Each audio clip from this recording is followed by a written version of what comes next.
Hello दोस्तों, मैं हूं Kashdeep Verma. Hindi voice notes YouTube channel में आपका स्वागत है। दोस्तों, आज के इस वीडियो में हम लोग यूरोपीय आगमन के इस सीरीज में फ्रांसीसी कंपनी के बारे में पढ़ेंगे।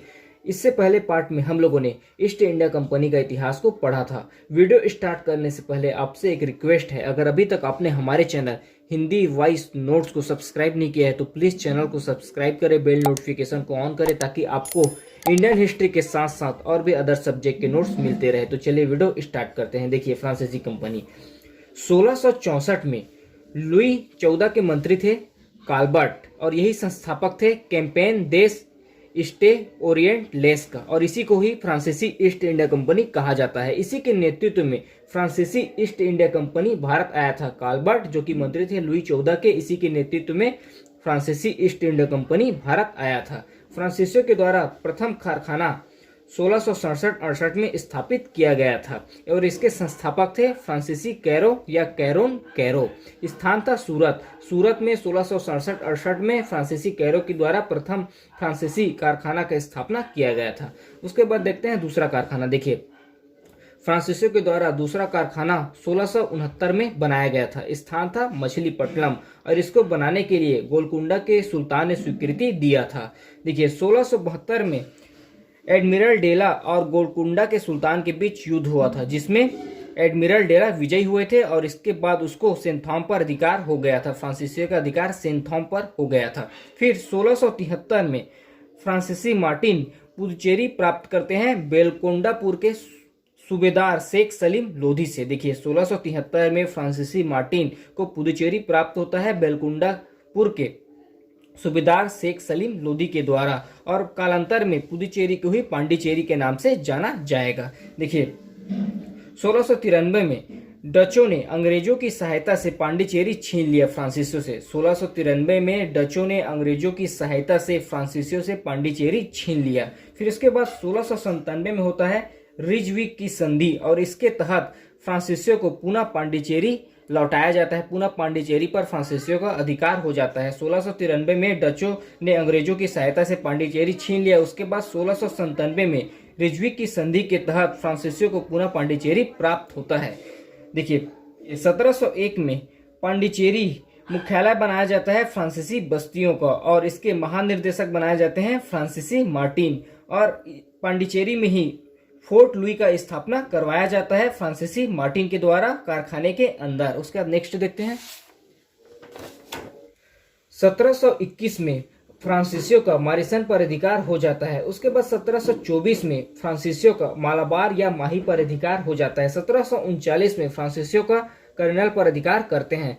1742 में डुप्ले प्रथम फ्रांसीसी गवर्नर बनकर भारत आया। 1742 में डुप्ले प्रथम फ्रांसीसी गवर्नर बनकर भारत आया, और इसी के समय ही प्रथम आंग्ल कर्नाटक युद्ध शुरू हुआ था। देखिए, डुप्ले ने एक नीति अपनाई। भूभाग क्षेत्र अर्जित करने के लिए, जमीन अर्जित करने के लिए भारतीय राजाओं के झगड़े में भाग लेने की नीति इसके द्वारा अपनाया गया था। उसके बाद देखते हैं हम लोग प्रथम आंग्ल कर्नाटक युद्ध। देखिए, यह युद्ध हुआ था 1746 में शुरू हुआ था। इसका कारण यह था कि अंग्रेजी सेना के द्वारा फ्रांसीसी जहाज पर अधिकार कर लेना। अंग्रेजी सेना के द्वारा फ्रांसीसियों के जहाज पर अधिकार करने ला। देखिए, मद्रास के गवर्नर थे मोर्स, और इसको आत्मसमर्पण करने के लिए फ्रांसीसियों के द्वारा मजबूर किया गया। मद्रास के गवर्नर थे मोर्स, और इसको आत्मसमर्पण करने के लिए फ्रांसीसियों के द्वारा मजबूर किया गया था। यह युद्ध अंग्रेज और फ्रांसीसियों के बीच हुआ था। उसके बाद देखते हैं सेंट थॉम का युद्ध। यह युद्ध हुआ था 1748 में।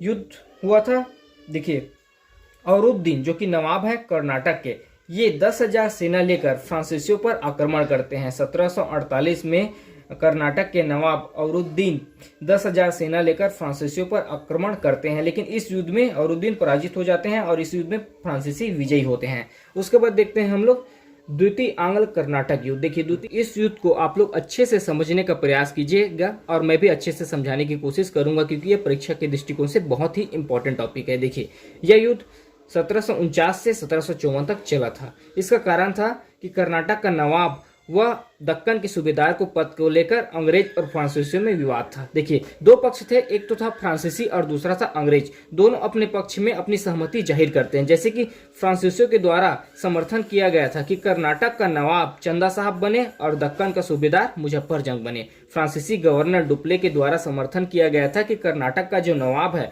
उसको चंदा साहब को बनाया जाए और दक्कन का सूबेदार मुजफ्फर जंग को बनाया जाए। उसी तरह दूसरे पक्ष से हैं अंग्रेज। अंग्रेज अपना समर्थन देते हैं कि कर्नाटक का नवाब औरुद्दीन को बनाया जाए और दक्कन का सूबेदार नासिर जंग को बनाया जाए। तो दो पक्ष हैं, पहला फ्रांसीसी और दूसरा अंग्रेज। दोनों पक्ष अपना अपना समर्थन देते हैं कि कर्नाटक का नवाब और दक्कन का सूबेदार इस व्यक्ति को बनाया जाए। इसी कारण यह युद्ध हुआ था। देखिए, एक बार और बता देता हूं कि फ्रांसीसी गवर्नर डुप्ले ने समर्थन किया था कर्नाटक के नवाब के लिए चंदा साहब का और दक्कन के सूबेदार के लिए मुजफ्फर जंग का। उसी प्रकार अंग्रेजों ने समर्थन किया था कर्नाटक के नवाब पद के लिए औरुद्दीन का और दक्कन के सूबेदार के लिए नासिर जंग का। फिर घटना यह होता है कि चंदा साहब, मुजफ्फर जंग और डुप्ले अर्थात फ्रांसीसी, ये तीनों मिलकर आक्रमण करते हैं कर्नाटक पर और इसमें औरुद्दीन की मृत्यु हो जाता है। देखिए, चंदा साहब, मुजफ्फर जंग और डुप्ले तीनों मिलकर कर्नाटक पर आक्रमण करते हैं और इस आक्रमण में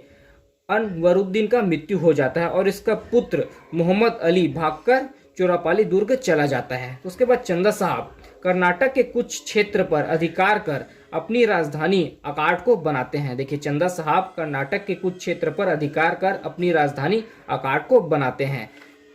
उसका नेक्स्ट देखते हैं। देखिए, 1750 में नासिर जंग और अंग्रेज दोनों मिलकर कर्नाटक पर आक्रमण करते हैं। इससे पहले फ्रांसीसियों ने चंदा साहब, मुजफ्फर जंग और डुप्ले तीनों मिलकर कर्नाटक पर अधिकार किए थे, जिसमें अनवरुद्दीन की मृत्यु हो जाता है। उसके बाद 1750 में नासिर जंग, अंग्रेज ये दोनों मिलकर कर्नाटक पर आक्रमण करते हैं और इधर से फिर लड़ते हैं फ्रांसीसी सेना, मुजफ्फर जंग और चंदा साहब, दोनों के बीच फिर युद्ध होता है। तो इस युद्ध में क्या होता है कि नासिर जंग की सेना में विद्रोह हो जाता है और विद्रोह में नासिर जंग मारा जाता है। स्वयं की सेना में विद्रोह हो जाता है और इस विद्रोह में स्वयं नासिर जंग मारे जाते हैं।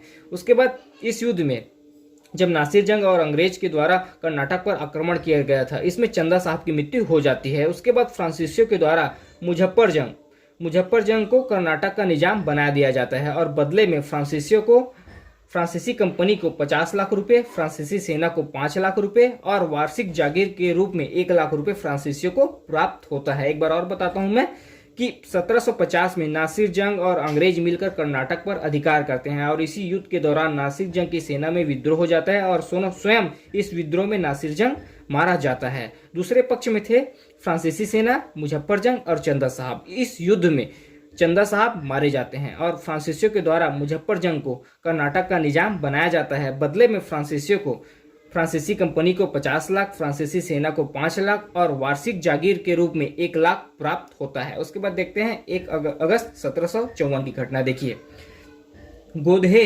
फ्रांसीसी गवर्नर बनकर आया क्योंकि डुप्ले की नीति का समर्थन फ्रांसीसी अधिकारी ने नहीं किया। फ्रांसीसी अधिकारियों के द्वारा डुप्ले का समर्थन नहीं किया गया, जिसके बाद 1 अगस्त 1754 को गोदहे फ्रांसीसी गवर्नर बनकर आता है। देखिए, ये फ्रांसीसी अधिकारी हैं बुस्सी, इसके नेतृत्व में मुजफ्फर जंग को पांडिचेरी ले जाया जाता है। मुजफ्फर जंग जो कि कर्नाटक के निजाम बनाए गए हैं फ्रांसीसियों के द्वारा, इसको पांडिचेरी ले जाया जाता है, लेकिन रास्ते में कुछ पठान मिलकर मुजफ्फर जंग की हत्या कर देते हैं। उसके बाद मुजफ्फर जंग के पुत्र हैं अलाहाबाद जंग, इसको कर्नाटक का निजाम बनाया जाता है। उसके बाद देखते हैं हम लोग तृतीय आंग्ल कर्नाटक युद्ध। यह युद्ध 1756 से 63 तक चला था और इस युद्ध का कारण था अंग्रेज और फ्रांसीसियों की परस्पर विरोधी भावना या परस्पर विरोधी कार्य। देखिए, 1757 में अंग्रेजों का अधिकार हो जाता है चंद्रनगर, पटना, कासिम बाजार, बालासोर की फ्रांसीसी कंपनियों पर। 1757 में अंग्रेजों का अधिकार हो जाता है चंद्रनगर, पटना, कासिम बाजार, बालासोर की फ्रांसीसी कंपनी पर और 1758 में यह वास्तविक युद्ध आरंभ होता है ऐसा माना जाता है। 1758 में यह युद्ध वास्तविक आरंभ होता है ऐसा माना जाता है। उसके बाद देखते हैं हम लोग वांडीवास का युद्ध। देखिए, यह युद्ध हुआ था 22 जनवरी 1760 को। देखिए, फ्रांसीसी और अंग्रेज के बीच यह युद्ध हुआ था। फ्रांसीसी सेना का नेतृत्व किया था काउंट लाली ने और अंग्रेजी सेना का नेतृत्व किया था आयरकुट ने और इस युद्ध में अंग्रेज विजयी होते हैं, आयरकुट विजयी होता है। उसके बाद देखते हैं 17 जनवरी 1761 की घटना। देखिए, पांडिचेरी पर अंग्रेजों का अधिकार हो गया। 17 जनवरी 1761 को पांडिचेरी पर अंग्रेजों का अधिकार हो गया। उसके बाद देखते हैं हम लोग पेरिस की संधि। देखिए, अंग्रेज और फ्रांसीसियों के बीच पेरिस की संधि हुई 1763 में, और यही संधि सप्तवर्षीय युद्ध को समाप्त करता है। जो 1756 में स्टार्ट हुआ था तृतीय आंग्ल कर्नाटक युद्ध, इसको समाप्त करता है। सप्तवर्षीय युद्ध को समाप्त किया जाता है इसी युद्ध के तहत। इसके बाद फ्रांसीसी पेरिस संधि के बाद फ्रांसीसी केवल व्यापारिक कार्य ही कर सके, भारत में केवल व्यापारिक कार्य ही कर सके, उन्होंने सत्ता स्थापित करने की कोशिश नहीं की। तो इस पार्ट में हम लोगों ने भारत में यूरोपीय आगमन में फ्रांसीसी कंपनी के बारे में पढ़ा। अभी के लिए इतना ही, धन्यवाद।